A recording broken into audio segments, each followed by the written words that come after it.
Hello viewers, taxi mobile চ্যানেলের পক্ষ থেকে জানাই আপনাদেরকে স্বাগতম। সো আজকে আমি আপনাদের জন্য নিয়ে এসেছি একটি চমৎকার টিউটোরিয়াল, যেটি হচ্ছে আমাদের যদি কোনো প্যাকেজ যেমন এমবি হোক অথবা মিনিট হোক অথবা কোনো ব্যান্ডেল প্যাকেজ যদি হয়, সেই প্যাকেজটি যদি মেয়াদ শেষ হয়ে যায় তাহলে আমরা কিভাবে আমাদের নগদের অ্যাকাউন্ট থেকে অ্যাড মানি করে তারপরে আমরা রিচার্জ করে প্যাকেজগুলো ক্রয় করতে পারবো, সেই টপিক নিয়ে আজকে আমি কথা বলবো। সো সেই ক্ষেত্রে আমি সর্বপ্রথম চলে যাব আমাদের মাই জিপি অ্যাপসের মধ্যে। যেহেতু বর্তমানে স্মার্টফোনের যুগ, সেই ক্ষেত্রে অবশ্যই প্রত্যেকের হাতেই মোটামুটি স্মার্টফোন আছে। সেই ক্ষেত্রে আমাদেরকে মাই জিপি অ্যাপসটি যদি ডাউনলোড করা না থাকে তাহলে ডাউনলোড করে নেব এবং বেশ মাই জিপি অ্যাপসটি ইনস্টল করে তারপরে লগ ইন করে আমরা সরাসরি মাই জিপি অ্যাপসের মধ্যে ঢুকে যাওয়ার পরপরই এরকম একটি ইন্টারফেস শো করবে। সো সেই ইন্টারফেসটি শো করার পরপরই এখন আমাদেরকে ইন্টারনেট যে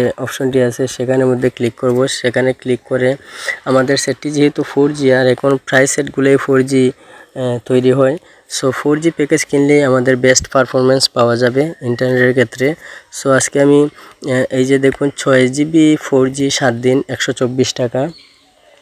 সো আমি এই প্যাকেজের উপরে ক্লিক করব। ক্লিক করার পরে এখানে দেখুন কারেন্ট মেইন ব্যালেন্স অর্থাৎ 0.1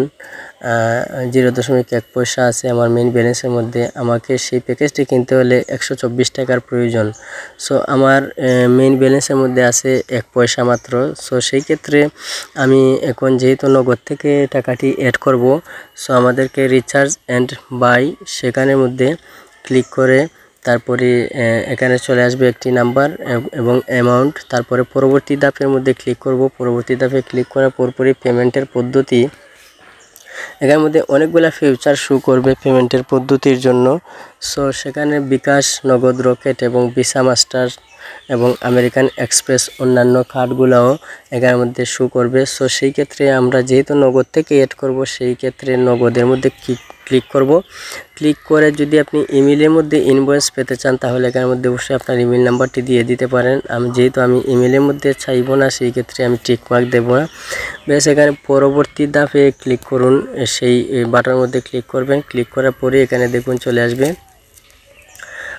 আপনার ইওর নগদ অ্যাকাউন্ট নাম্বার। সো সেই ক্ষেত্রে এখানের মধ্যে আমাদের যে সিমের মধ্যে নগদের একটি অ্যাকাউন্ট খোলা আছে এবং টাকা যদি থেকে থাকে তাহলে সিমটি না থাকলেও সাথে, অথবা যদি অ্যাপস থেকে থাকে আপনার আগ থেকে ইনস্টল করা, তাহলে অটোমেটিকলি ভেরিফিকেশনের মাধ্যমে টাকাটি অ্যাড করা যাবে।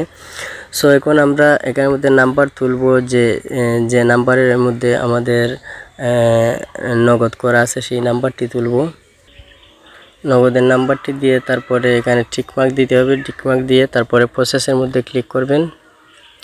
প্রসেসের মধ্যে ক্লিক করার পরপরই এখানে দেখুন চলে আসবে ইন্টার ভেরিফিকেশন কোড, ওটিপি, অর্থাৎ আমাদের মোবাইলের মধ্যে একটি ভেরিফিকেশন কোড পাঠানো হবে। সেই কোডটি এখানে তুলতে হবে। এই যে দেখুন 802600।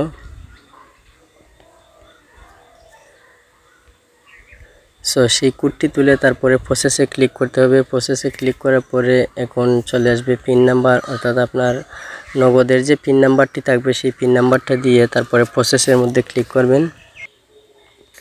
বেশ, আমাদের এই যে দেখুন আপনার 6GB 4G 7 দিন ক্রয়ের অনুরোধটি প্রক্রিয়াধীন আছে। 6GB 4G মেয়াদ 7 দিন। বেশ, আমরা হোমে ফিরে যাব। হোমে ফিরে গিয়ে তারপরে এখানে একটা স্ক্রল করব। তারপরে দেখবেন এখানের মধ্যে সরাসরি চলে আসবে। এই যে দেখুন আমার 8884 MB অলরেডি আছে এখানের মধ্যে। বেশ, আমার 4G ইন্টারনেট প্যাকেজটি এখানের মধ্যে অ্যাক্টিভেট হয়ে গেছে। এই ছিল আজকে আমার টিউটোরিয়াল।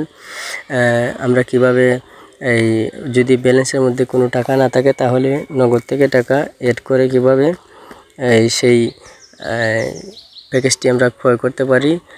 অবশ্যই আশা করি আপনারা বুঝতে পারছেন।